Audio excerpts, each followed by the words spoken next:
Well, hey guys, good morning. Aaron Walker coming to you live from the station camp Greenway. I bet you couldn't have guessed that. What a great morning it is. It is so beautiful out here this morning. I got the whole trail to myself. I was pretty excited this morning. Hey, I want to talk to you about something that is really, I think, important in this day that we're living in, and that's your level of commitment. And I titled this, How Committed Are You? Is it just until the next best thing comes along? Well, man, I hope not. I hope you're a man that honors your word. And I want to tell you about a couple of people this morning that I am so excited about that is in our tribe, in our community, and in our mastermind groups. One of them's name is Sean Fuller.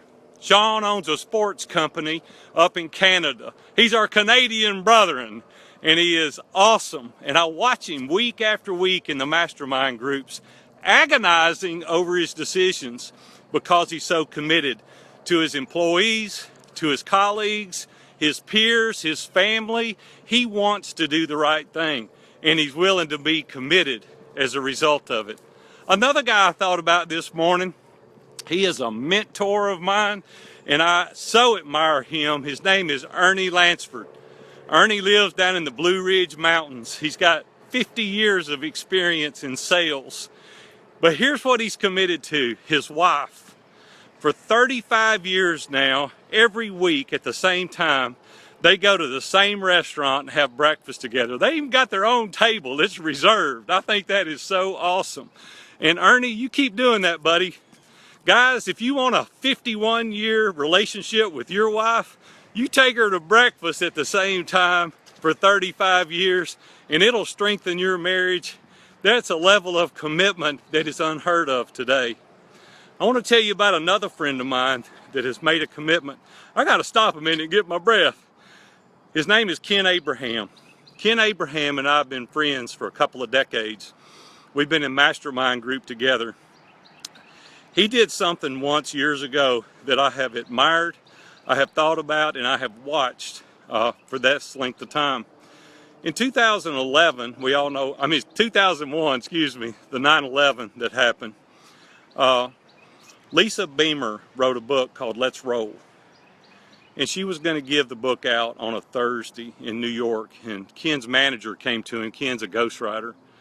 And his manager came and said, listen, Lisa Beamer has sent you an invitation to be maybe the ghostwriter to write her book. And he said, let me look at my calendar. And he did. Ken's wife is named Lisa. Lisa works at a crisis center here in Nashville, and she takes care of 8th grade girls.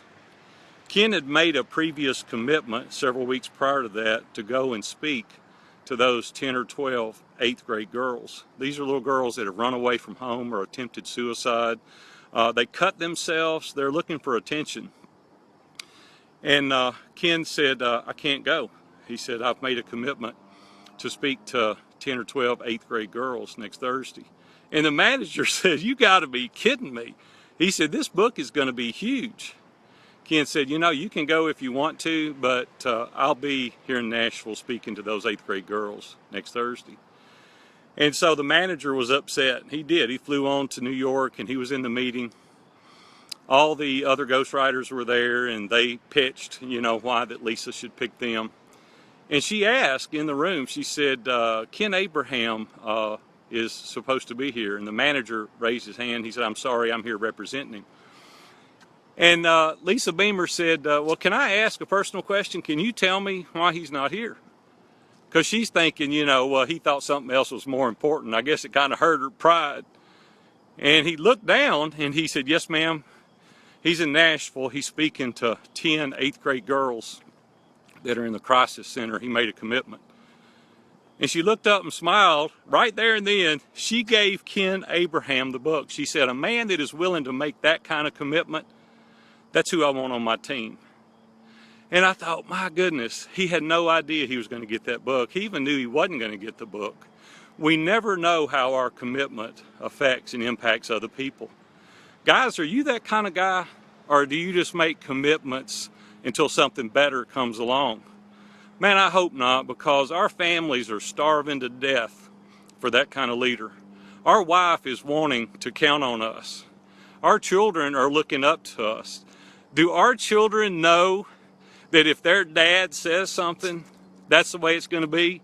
Can they put a stake in the ground and they say, my daddy said we were going to do this, and we're going to do it? When your friends ask you to do something, can they say, unless he's dead, he's accomplishing that? I want to be that kind of guy. In years gone by, you know, I've done some things that I didn't honor my commitment either, so don't beat yourself up. But starting today, you can make that level of commitment. You can be that guy. My heart longs for statesmen. My heart longs for guys that are willing to make a stand for something. Listen, we're not making a stand today. The next best thing comes along that makes you feel good or makes you more money, or you can get an advantage. Are you going for that? Man, I hope not. I hope that's not the kind of guy you are. I hope you're the kind of guy that people say, hey, he's my buddy. He wouldn't stab me in the back. He wouldn't do it just for the money. He wouldn't do it just because something else came along.